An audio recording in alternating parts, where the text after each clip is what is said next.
नमस्कार, मैं हूं पंकज भार्गव। दोपहर के 3 बजे आप देख रहे हैं न्यूज 18 इंडिया। अजीत पवार ने जिस लियरजेट 45 बिजनेस जेट विमान से बारामती के लिए उड़ान भरी थी, उस विमान के पायलट को लेकर एक बड़ा खुलासा हुआ है। न्यूज 18 इंडिया को एक्सक्लूसिव इंफॉर्मेशन मिली है कि विमान के पायलट सुमित कपूर 2 बार शराब पीने के दोषी पाए गए थे। उड़ान से ठीक पहले कैप्टन सुमित कुमार शराब पीने के दोषी पाए गए। इसके बाद उन्हें बाद में 3 साल के लिए सस्पेंड भी किया गया था। तो ये अहम जानकारी, यानी 2 बार जो है वो शराब पीकर पाए गए थे और ये बड़ा खुलासा हुआ है। और इसके लिए उन्हें एक बार 3 साल के लिए सस्पेंड भी किया गया था। तो ये अहम जानकारी मिली है। कैप्टन सुमित 2 बार, यानी एक नहीं 2 बार शराब पीने के दोषी पाए गए। उड़ान से ठीक पहले कैप्टन सुमित कुमार ने शराब पी थी, इसका दोष उन पर आया था और इसके बाद 3 साल के लिए उन पर एक्शन लिया गया, उन्हें सस्पेंड भी किया गया था। तो ये अहम जानकारी पायलट के बारे में पता चली है। और ये जो 2 बार शराब पीने का मामला सामने आया है, ये उड़ान से ठीक पहले का है। पायलट्स के उड़ान से ठीक पहले उनका अल्कोहल टेस्ट होता है और इस टेस्ट में कैप्टन सुमित कपूर 2 बार दोषी पाए गए। पहली बार आपको बता दें 13 मार्च 2010, यानी 13 मार्च 2010 ईयर था, उन्हें शेड्यूल्ड उड़ान से ठीक पहले शराब पीने का दोषी पाया गया। ये पहली बार हुआ। उसके बाद 2017 में 7 अप्रैल को उन्हें उड़ान से ठीक पहले अल्कोहल टेस्ट में पॉजिटिव पाया गया था। इसके बाद उसी साल यानी 2017 में ही 24 अप्रैल को उन्हें पूरे 3 इयर्स के लिए 3 साल के लिए निलंबित कर दिया गया था। अब सवाल ऐसे में उठता है कि एक ऐसे पायलट जो 2 बार अल्कोहल टेस्ट में पॉजिटिव पाए गए थे, जिन्हें 3 साल के लिए सस्पेंड किया गया था, उन्हें कैसे विमान कंपनी ने वीवीआईपी विमान उड़ाने के लिए ड्यूटी पर लगा दिया। तो ये बड़ा सवाल उठता है। यानी एक बार नहीं 2 बार उनसे ये गलती हुई। सुमित कपूर पायलट जो हैं वो 2 बार शराब उड़ान से ठीक पहले शराब पीने के दोषी पाए गए थे। एक बार 3 साल के लिए सस्पेंड भी किए गए थे। और जो लियरजेट 45 बिजनेस जेट विमान हादसे का शिकार हुआ, वो विमान दिल्ली की company VSR ventures private limited का था। इस कंपनी का ही एक दूसरा विमान साल 2023 में मुंबई एयरपोर्ट पर क्रैश हुआ। विमान कंपनी के पास अभी भी 7 और विमान है। कल हादसे के बाद एयरक्राफ्ट एक्सीडेंट इन्वेस्टिगेशन ब्यूरो यानी AAIB की टीम इस कंपनी के ऑफिस में पहुंची थी। कंपनी के अधिकारियों के पास न्यूज 18 इंडिया की टीम भी अपने सवालों के साथ पहुंची। वहां क्या हुआ, एक रिपोर्ट आपको दिखा। महिपालपुर में VSR के दफ्तर के अंदर AAIB की टीम मौजूद है। आप तस्वीरों में देखेंगे कुछ डॉक्यूमेंट्स रखे जा रहे हैं गाड़ियों में। ये बहुत इंपॉर्टेंट तस्वीर है। ये उस एयरक्राफ्ट कंपनी का दफ्तर है जो ऑपरेशन संभाल रही थी, जिसमें अजीत पवार मौजूद थे। जो हादसे का शिकार हुआ, उनका निधन हुआ है और यहां पर AAIB की टीम अब पहुंची है। आप देख सकते हैं किस तरह से 2 गाड़ियां हैं, उसमें बाकायदा जो बॉक्सेस में डॉक्यूमेंट्स पैक करके यहां गाड़ियों में रखा जा रहा है। आपको बता दें कि काफी देर पहले यहां पर AAIB की टीम यहां पहुंची थी जांच के लिए, क्योंकि अजीत पवार का जिन परिस्थितियों में हादसे में उनकी जान गई है, ऐसे में एक इन्वेस्टिगेशन जो है वो होगी। और उसी कड़ी में यहां पर आप देख सकते हैं अंदर AAIB की टीम मौजूद है। अब यहां से जो गाड़ियां हैं संभवतः निकलेंगी और AAIB टीम के जो सदस्य हैं वो यहां पर मौजूद हैं। और यहां जो डॉक्यूमेंट्स हैं, संभवतः डॉक्यूमेंट्स के अलावा कुछ और भी चीजें हो सकती हैं जो इस जांच में मदद करेंगी एजेंसीज को, उनको इस गाड़ी में रखा गया है। तो ये तस्वीर आप देखिए VSR दफ्तर के अंदर की तस्वीर। मैम 2023 में जो हुआ था वो बॉम्बे एयरपोर्ट पे हुआ था और उसमें भी बारिश हो रही थी, लो विजिबिलिटी थी and the pilot after touchdown skidded off the runway. So that was the incident. अभी फिलहाल सर जो आप लोगों से डिटेल्स मांगी जा रही हैं उसके रिगार्डिंग क्या अपडेट है पूरा? मैम देखिए AIB की इन्फॉर्मेशन मैं ना आपको दे सकता हूँ ना मुझे कुछ मालूम है। इस बीच आपको बता दें अजीत पवार के विमान का एक और CCTV वीडियो सामने आया। इस फुटेज में आप देखेंगे विमान एक समय हवा में बिल्कुल नॉर्मल सामान्य दिख रहा था, लेकिन लैंडिंग से अचानक पहले विमान पूरी तरह से हवा में पलटा दिखाई दे रहा है। विमान के दोनों विंग्स ऊपर नीचे दिखते हैं और विमान अचानक से जमीन पर आकर गिरता है। बुधवार सुबह 8:44 का ये वीडियो है जो CCTV में रिकॉर्ड हुआ है। जरा आप देखिए किस तरह से ये देखिए डिसबैलेंस होता हुआ साफ देखा जा सकता है। लाल घेरे में हम आपको वो तस्वीरें दिखा रहे हैं। हम ये जांच का विषय है कि आखिर वजह क्या रही। ये पूरा का पूरा जो वीडियो है ये 8:44 का है। देखिए आप लाल घेरे में हम आपको दिखा रहे हैं। उसमें टाइमर भी लगा हुआ है, आप देखिए ऊपर टाइम आ रहा है, यानी वो पूरा 8:44 सुबह बारामती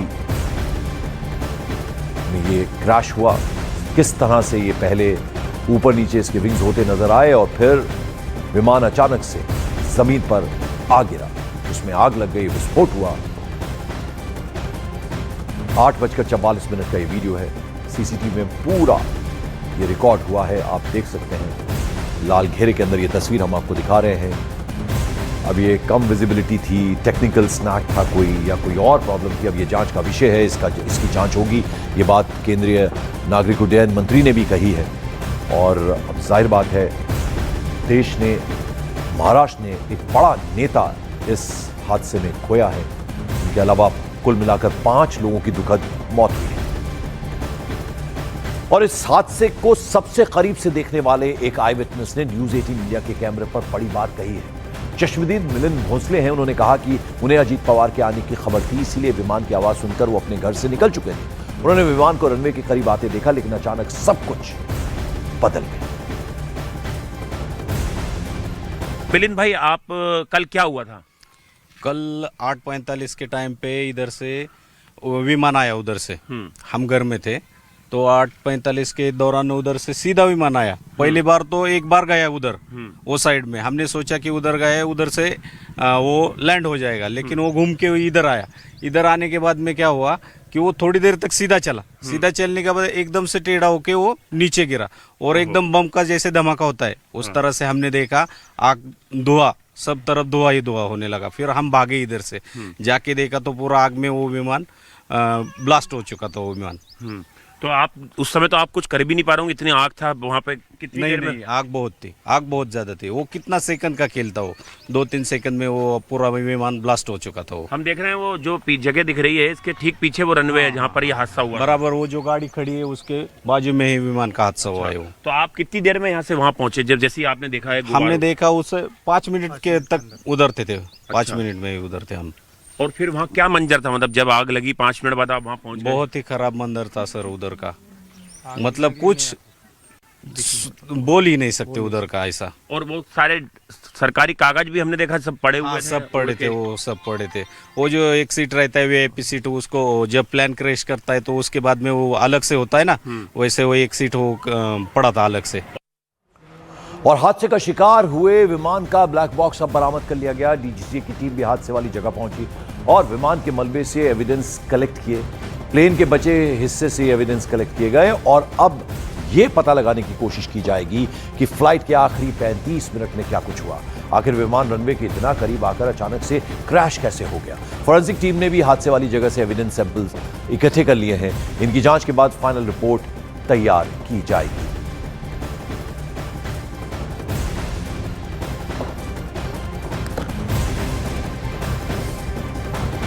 बारामती में कल जिस जगह पर महाराष्ट्र के उप मुख्यमंत्री अजीत पवार का प्राइवेट जो प्लेन था वो जिस तरह से दुर्घटनाग्रस्त हुआ, क्रैश हुआ, उसी जगह पर आज न्यूज 18 इंडिया की टीम मौजूद है। यहाँ पर सुबह से ही जो डीजीसीए और एएआईबी के जो अधिकारी हैं वो घटना स्थल पर पहुंचे हुए हैं। फोरेंसिक टीम यहाँ पर मौजूद है। जो पुलिस है वो यहाँ पर लॉ एंड ऑर्डर के लिए यहाँ पर तैनात की गई है और सुबह से ही जो ये प्लेन का मलबा है उसकी वीडियोग्राफी की जा रही है। उसके जो अवशेष हैं वो फोरेंसिक जांच के लिए जो है वो इकट्ठा किए जा रहे हैं। आप देख सकते हैं ये जो प्लेन था उसका पिछला हिस्सा न्यूज 18 इंडिया पे आप देख रहे हैं और अभी लगातार यहां पर डीजीसीए के अधिकारी वीडियोग्राफी कर रहे हैं। इस मलबे के उस तरफ डीजीसीए के अधिकारी हालांकि आगे नहीं जाने दिया जा रहा है।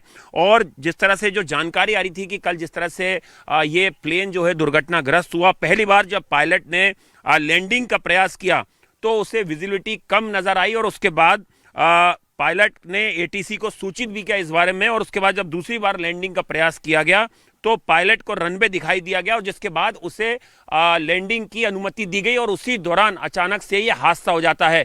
जो आसपास के लोग हैं चश्मदीद थे, उनका भी कहना था कि उनके जो भाऊ हैं, जो उप मुख्यमंत्री हैं, वो उनके शहर आने वाले हैं और जब उनके प्लेन की आवाज़ सुनाई दी तो लोग उत्सुकता से घर के बाहर आके उनके प्लेन को देख रहे थे। पहले वो हवा में गया, फिर नीचे की तरफ गया, फिर ऊपर की तरफ गया और अचानक से वो क्रैश हो जाता है और उसके बाद जोरदार ब्लास्ट होता है, आवाज़ें आती हैं और लोग अफरा तफरी के माहौल में स्पॉट पर भागते हैं। हमने एक चश्मदीद से बात की, उन्होंने कहा जब वो 5-7 मिनट में यहाँ पर पहुंचे तो यहाँ पर धुआं ही धुआं था। जो सरकारी दस्तावेज थे वो उड़ रहे थे। जो अजीत पवार है उनकी पहचान उनकी घड़ी से की गई। तो यहाँ पर आप देख सकते हैं लगातार जो फोरेंसिक टीम है वो यहाँ पर मौजूद है और इस पूरे मामले की जांच की जा रही है। हालांकि पहले ही ये साफ हो चुका है कि ये कोई साजिश नहीं है, ये महज एक हादसा है।